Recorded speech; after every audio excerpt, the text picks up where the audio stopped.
Good morning, students. Welcome back to our online sessions of Science Class 10. I hope you and your family will be safe in these pandemic situations. Recently, we've seen the lots of cases of novel coronavirus that can be spread out very fastly.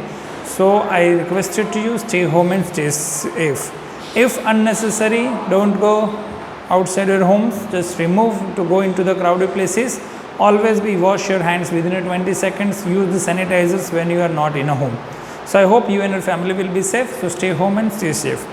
Now, let me move on to our topics that we're discussing in a form of science. So, students, we're discussing our previously two lectures about metals and non-metals. Okay, how we classified the metals, how we classify the non-metals, what are the generally characteristics and properties of metal, as well as what are the general characteristics and properties of the non-metallic substances. As well as we also discussing having which type of element that is available into the solid form, liquid form and gaseous form. Also we discussing about that how this type of metals have the reactivity, like some of having a highest reactivity, some having a low reactivity, some of having a middle reactivity. So that is called as a reactivity based of series of metals. So since we discussing on these topics, also we discussing into your previous lecture on a part 2 of these metals and non-metals, that metrology process. Metrology is a process in which we generally making a pure form of metal by removing the impurities by the different kind of methods, जिसमें हमने powdering of ore, concentration of ore, उसके अलावा हमने discussion किए कैल्शिनेशन, oxidation, reduction, smelting, इस सारे process हमने discussion किए. Also we discussing a different type of topics, इसमें हैवीली कंसनट्रेशन हो तो स्लॉट बेस जो कैसे रिमूव करते हैं टेबल स्लॉट्स का, उसके अलावा फोर्थ फ्लोटेशन मेथड डिस्कशन किया, इलेक्ट्रोलाइसिस डिस्कशन किया, उसके अलावा मैग्नेटिक सेपरेटेशन डिस्कशन किया था. This are the topics that we discussing into the previous class. Now also we discussing about the refining of metal in the previous class, in which electrolyte solution they are a solid form of, and that is part of anode and cathode that can be taken as a part of the positive and negative form. Now today we will discussing about in detail the electrolysis process, how can be implemented in a specific element like copper है, zinc है, lead है, gold है, ऐसे substances जो होते हैं ना, उस पर ज़्यादातर हम इस प्रोसेस का यूज़ करते हैं, which is called refining process, जिसको electrolysis process कहते हैं. So we discussing the first topic that I'll draw the figure here, कि explain the refining process of the copper by the electrolysis which having a specific diagram. अगर question पूछता है कि explain the refining of copper by the electrolysis process with the suitable diagram, तो हमें इस तरह के डायग्राम का यूज़ करना पड़ेगा. Okay, so first of all इस क्वेश्चन को अगर हम इम्प्लीमेंट करते हैं तो refining of metal. So refining of metal means what? Generally refining of metals, the method to obtain a specific amount of the 100% of pure form of metal. If we generally obtain a pure form of metal, 100% pure form of metal generally doesn't require any kind of impurities. So if we require 100% of pure form of metal, then this purification metal is generally done by the removal of impurities which is present into the very small amount in the quantity of this metals. तो इस जो small quantity of जो impurities होती है, the very small quantity of impurities which is available into the metal, which is removed by the specific process and will get the 100% pure form of metal, that process is called as a refining of metal. तो जो 99.5% या 9% भी अगर हमें metal मिल रहा है तो उसमें 0.1% impurities है, तो उस इम्प्योरिटीज़ को रिमूव करने के लिए हम रिफाइनिंग प्रोसेस यूज़ करते हैं. So the method to obtain the 100% pure form of metal by removing the impurities which is present into the very small amount of metal, so that process is called as a refining of metal. So the refining of copper, जो copper का refining होता है by the electrolysis method, because by using of electrolysis method of the copper refining will get the pure form, 100% pure form of the copper. So in which we use the electrolysis process, जिसमें we require the electrolyte solution as well as we require the two type of those rods which is called impurities and purities, which is called cathode and anode. So we require the rod of impure copper as a part of form. So we require a impure form of copper of a rod which is arranged as a part of the anode. तो जो impurities होगा उसको आप क्या कहेंगे? Anode कहेंगे. and cathode is taken as a pure form of rod. It is a form of pure metallic form of copper. So generally anode is taken as an impure form of rod of copper, where cathode is taken as a pure form of the rod of a copper. तो दो तरीके के forms आप use करेंगे इसके अंदर, which is given into the figure. If you see in the figure, there is two type of rod is there. One is called anode, another is called as a cathode. Anode is taken as an impure form of the rod of a copper, while cathode is taken as a pure form of the rod of copper. Now the solution is using as a copper sulfate, because whatever the substance of a metal which used to be purification, so that metal containing salt solution that is using as a aqueous solution of the electrolyte from the process of electrolysis. So that electrolyte solution के अंदर हम क्या लेंगे, copper sulfate CuSO4. So aqueous solution of copper sulfate is taken as a part of electrolyte. इसके अंदर electrolyte में copper sulfate का solution लेंगे और very small amount of sulfuric acid which is added into this solution. तो very small amount of sulfuric acid which add into this solution. तो इस copper sulfate के solution में आपको थोड़ा सा H2SO4 को भी add करना है. Now when there is a connection of electric current, so by having a specific form of battery, key open and circuit open and close. So when there is a implementation of sulfuric acid in particular form of this copper aqueous solution, and when we pass the electric current, so generally when we pass the electric current onto that form of electrolyte solution, the proportion with the copper having the impure rod of anode, which generally dissolve into the solution of copper sulfate. तो anode के अंदर जो थोड़े से pure form के जो metals होंगे वो धीरे धीरे इसमें डिसॉल्व होना स्टार्ट हो जाएंगे.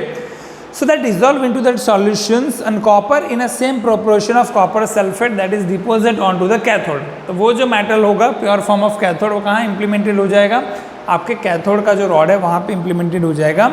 सो the copper which is deposit on to the cathode in this way almost we get the 100% pure form of copper. और जो इम्प्योरिटीज होगी, impurities that can be settle down is a part of the impurities. जिसको anode में से impurities निकलता है तो उसको आप एनोडिक मड भी कह सकते हैं. तो इसका जो सॉल्यूशंस होता है Cu impure plus Cu pure, इस फॉर्म में आपका इंप्लीमेंटेशन मिलता है. इसका reaction copper two impure to copper two pure ऐसे इंप्लीमेंटेशन. तो एनोड और कैथोड पर किस तरह के रिएक्शंस होती है. पहले एनोड जो है पॉजिटिव पॉल है. पॉजिटिव पॉल पर किस तरह का रिएक्शन होता है, तो Cu सॉलिड फॉर्म, कॉपर आपका सॉलिड फॉर्म में है जो इम्प्योर है, उसमें से 2 इलेक्ट्रॉन्स आपके लॉस हो जाएंगे, Cu+2 इलेक्ट्रॉन्स. एनोड जो नेगेटिव प्लस है वो 2 इलेक्ट्रॉन को एक्सेप्ट करेगा, तो Cu आपका रिडक्शन प्योर फॉर्म में हो जाएगा. तो ऐसे जो एनोडिक और कैथोडिक जो फॉर्मेशन होता है वो कैथोड पे प्योर फॉर्म में कॉपर वहाँ पे रिकवर हो जाएगा. तो this is the process is called as a electro refining process by the implementation of copper. तो इस प्रोसेस से जब आप रिफाइनिंग करते हैं तो कॉपर जो है हमें 100% प्योर फॉर्म में मिलता है. सो that is the process of electrolysis by using a copper. Second जो मैंने फिगर ड्रॉ किया है वह फिगर लिक्विफिकेशन का है. मैंने लिखा है that is called as a liquefaction process. Now liquefaction process, देखो सारे प्रोसेस जो है this all are the process are based on to the metrology. जो मेटल का रिफाइनिंग जो प्रोसेस होता है जिसको मेट्रोलॉजी प्रोसेस कहते हैं उसके लिए पूरा यूजफुल होता है. So now liquefaction is what, generally liquefaction is a method is generally having to use for the refining of metals which is having a very low melting point. The metals which having a very low melting point, वैसे metals के refining के लिए हम इस liquefaction process का use करते हैं, which generally having a very low melting point, like tin and lead. Tin and lead, these are the generally metals which having a very low melting point, तो which easily melted, उसको easily melt कर सकते हैं. So the liquefaction process is generally used for the process where having the metals very low melting point. So when you provide the heavy temperature, it can be easily converted into the liquid form. It can be easily melted. So right now, so this method is generally having a specific form where the slope is used. अब देखेंगे तो एक slope यहाँ पे मैंने दिया है down side. It is like a slope. Okay. So in a specific form like a slope, you can be seen into the particular form of figure. The temperature of this type of furnace, it is like a furnace where the downside the temperature can be very heavy into that particular form of furnace. So the temperature of this type of furnace is slightly higher than whatever the metal which we use is slightly higher than its melting point. तो जो metal आप इसके अंदर use करेंगे उस metal का जो slightly melting point होगा उस मेल्टिंग पॉइंट से स्लाइट हायर टेम्परेचर हम यहाँ पे प्रोवाइड करते हैं इस फर्नेस का. So temperature of this furnace is slightly higher according to the which type of metals we are use of its melting point. उसका जो melting point होगा उससे थोड़ा सा high melting point नहीं लेंगे. So when we add that type of impurities of metal, जिस metal का प्योरिफिकेशन करना है, या वो लेड हो, टीन हो या आयन हो, जिसका भी प्योरिफिकेशन करना है, तो प्योरिफिकेशन क्यों करेंगे? क्योंकि उसके साथ इम्प्योरिटीज़ होंगी, और इम्प्योरिटीज़ जो होगी उसको आप किस फॉर्म में कन्वर्टेड करते हैं? पाउडरिंग ऑफ ऑर के फॉर्म में. तो उस पाउडरिंग ऑफ ऑर जिसमें आपका इम्प्योरिटीज़ और प्योर मेटल भी है, उसको क्या करेंगे? इस स्लॉप पे आप उसको इम्प्लीमेंट करेंगे.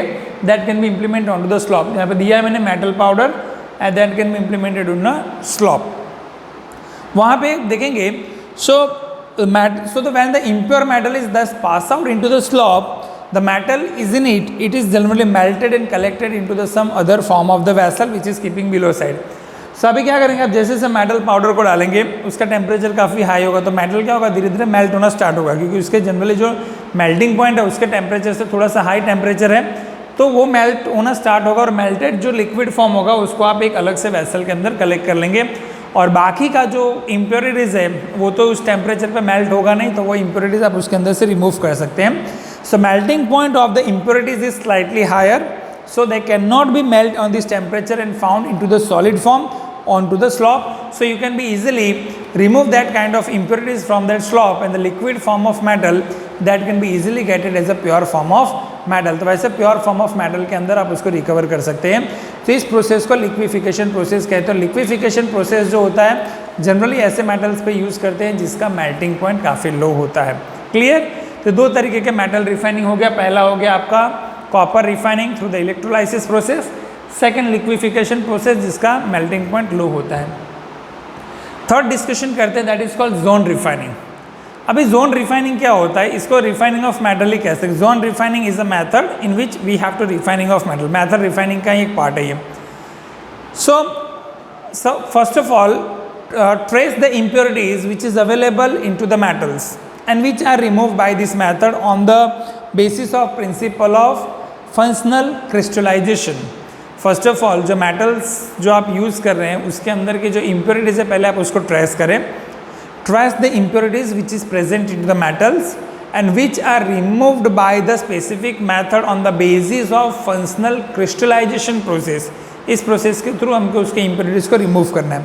Generally this impurities have been remain more soluble into the form of molten metal.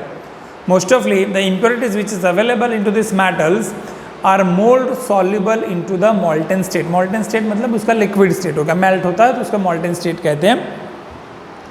So generally is molten type of metals when gets cooled, when the temperature is low and that molten state of metal that can be cooled, the solubility of impurities it's having a decrease.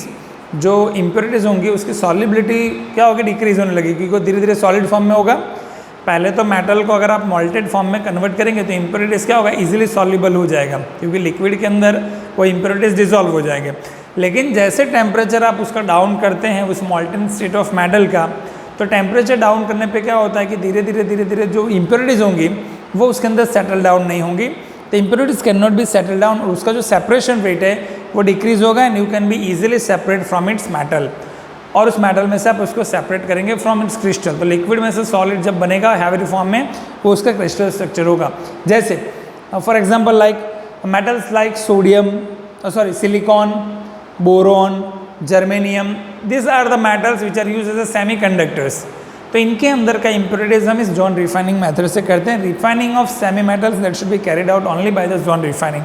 तो metal और non metal को तो हम अलग अलग process से करेंगे, लेकिन जो सेमी मेटल्स है, मेटलॉइड्स है, उसको रिफाइनिंग के लिए हम जोन रिफाइनिंग मेथड का यूज़ करते हैं. तो क्लियर कि इलेक्ट्रोलाइसिस ऑफ कॉपर क्या है, लिक्विफिकेशन क्या है और जोन रिफाइनिंग क्या है. चलिए नेक्स्ट जो है सबसे इंपॉर्टेंट क्वेश्चन है जो 4 मार्क्स का क्वेश्चन एग्जामिनेशन में आता है, extraction of aluminium from the bauxite. Extraction of aluminium from the bauxite 5 marks question in your board examination, पर अभी वो 4 मार्क्स का हो गया है weightage. So first of all अलग अलग जो मेटेलिक सब्सटेंसेज है उसको अलग अलग तरीके के सब्सटेंसेस जो है उसमें से मिलते हैं, उसके और जो मिनरल्स कहते हैं, उसके एलिमेंट्स ऑफ मिनरल्स. तो bauxite in a specific bauxite जो है वो एल्यूमिनियम का एक स्पेसिफिक एलिमेंट ऑफ ओर है जिसमें से हमें एल्यूमिनियम मिलता है. सो इन बॉक्साइट इन एडिशन Al2O3 जिसको हम एल्यूमिनियम ऑक्साइड कहते हैं, एल्यूमिनियम ऑक्साइड इम्प्योरिटीज जिस लाइक आयन ऑक्साइड, आयन का ऑक्साइड इम्प्योरिटीज है, या फिर सिलिकॉन जिसको कहते हैं सिलिकॉन का ऑक्साइड SiO2, ये सारे सब्सटेंसेस उसके अंदर है। मैंने लिखा है आपको bauxite, ion oxide, Na2O3, silicon जो होगा, और आपका दूसरा जो सब्सटेंसेस होगा वो आयन ऑक्साइड। सो इन बॉक्साइट, बॉक्साइट के अंदर कौन कौन सी इम्प्योरिटीज होती है? बॉक्साइट में से हमें एल्यूमिनियम तो मिलता है, पर बॉक्साइट के अंदर बहुत तरह की इम्प्योरिटीज होती है। In bauxite specifically the oxide of aluminium Al2O3 as well as the iron oxide which is called Fe2O3 as well as the silicate जिसको कहते हैं SiO2, ये सारे substances is a part of impurities which is available into the bauxite. On refining of bauxite by the specific method that is called Bayer method, when you start to be refining of bauxite having a specific method that is called Bayer method, and by using the Bayer method pure aluminum oxide that can be obtained from the bauxite that is called alumina. देखो bear method से हमें pure form of aluminium oxide मिलता है। अभी जो aluminium oxide उसमें है bauxite के अंदर Al2O3, वो इम्प्योरिटीज के फॉर्म में है, it is not in a pure form, but while using the Bayer method we generally converted the impurities form of aluminum having on a bauxite, it is converted in a pure form of aluminum oxide that is called alumina. अब इस method के लिए क्या करेंगे? So in this method first of all bauxite powder is taken as a part of the concentrated 45% of sodium hydroxide. तो जो bauxite का solution which is having in a powder form, I write here, पहला जो box दिख रहा है उसमें देखो लिखा है मैंने bauxite powder as well as solution of NaOH 45% concentrated. So first of all if you are applying the Bayer method having the process, so in this method so powder of bauxite is taken as well as the concentrated solution of sodium hydroxide 45% is added into formation, and that start to be heated in a very closed vessel having a temperature is 433 Kelvin. So if you see there is a very closed vessel having a temperature 433 Kelvin. So when you provide that 433 Kelvin temperature of that kind of solution having 45% concentrated sodium hydroxide as well as the aluminum oxide, it means the powder of bauxite having a temperature 443 Kelvin, as well as the pressure bar is 5 to 6 bar pressure within a 6 to 8 hours. So that solution of aluminum oxide into the bauxite is converted into the sodium aluminate into the soluble water, that is called sodium aluminate AnAlO3 जो मैंने वहाँ पे लिखा है।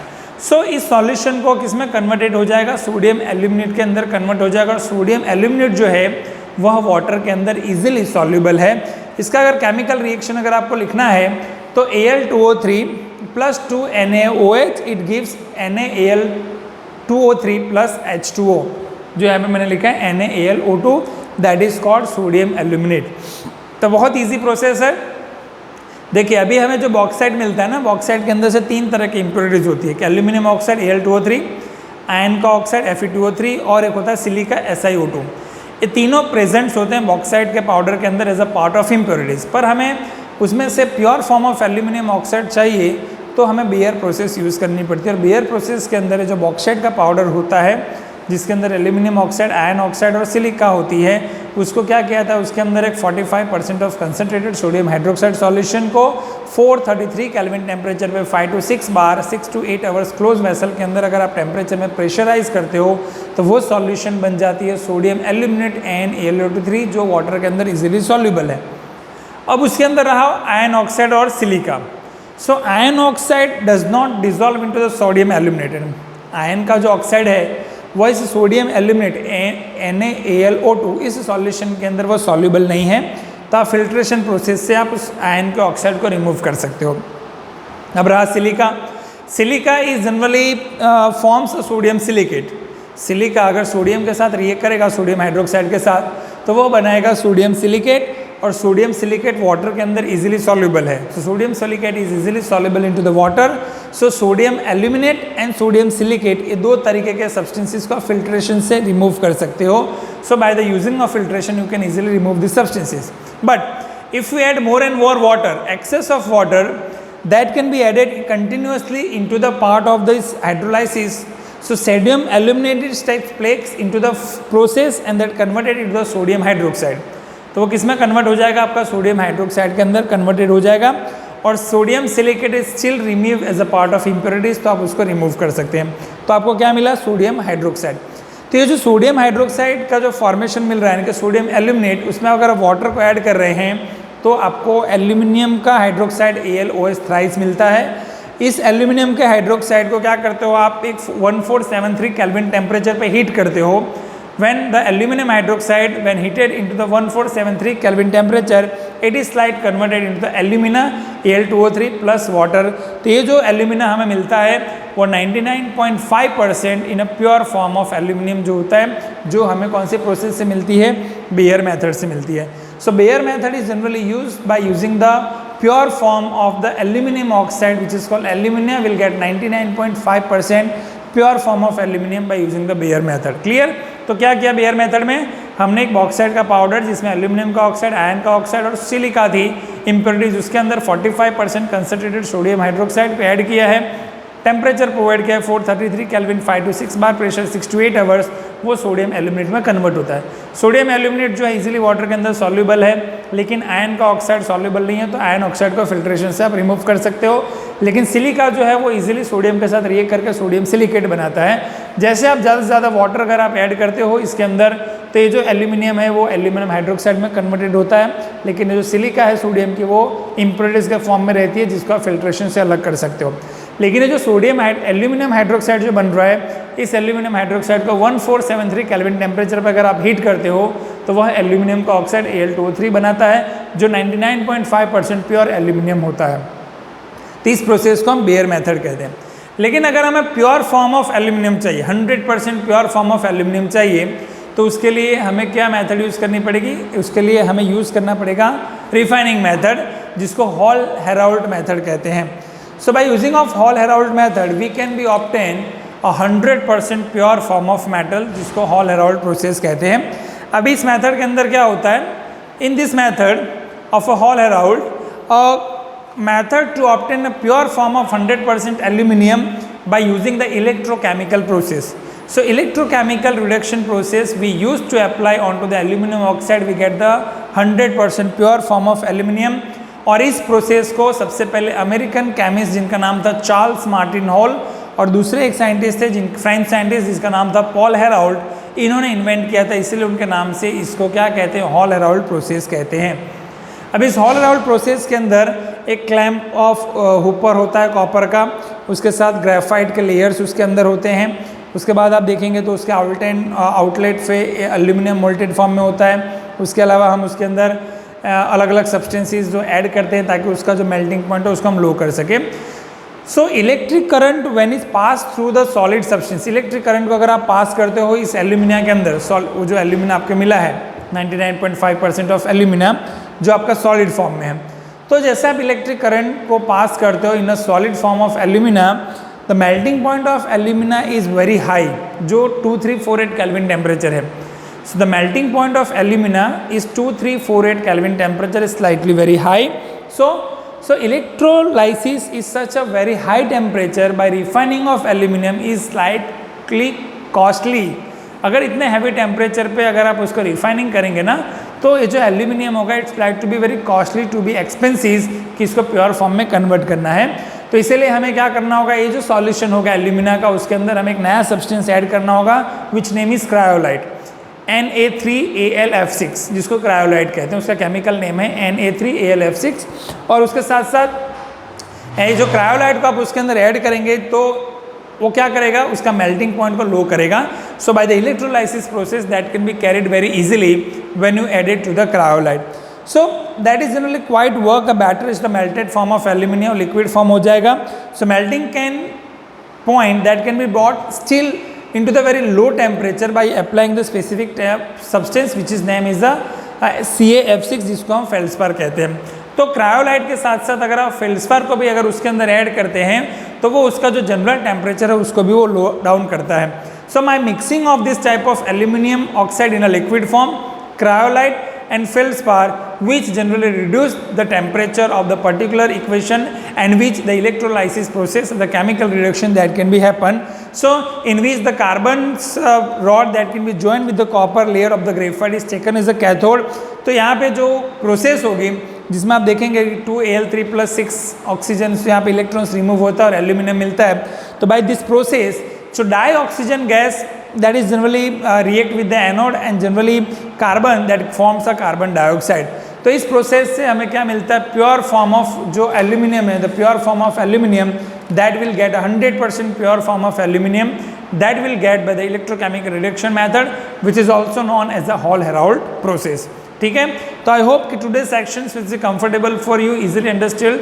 सो that three questions today will discussing about refining of copper by the electrolysis process and liquefaction process which having the metals very low melting point, zone refining which is generally having onto the semi metals, while the extraction of aluminum from the bauxite there is a two process.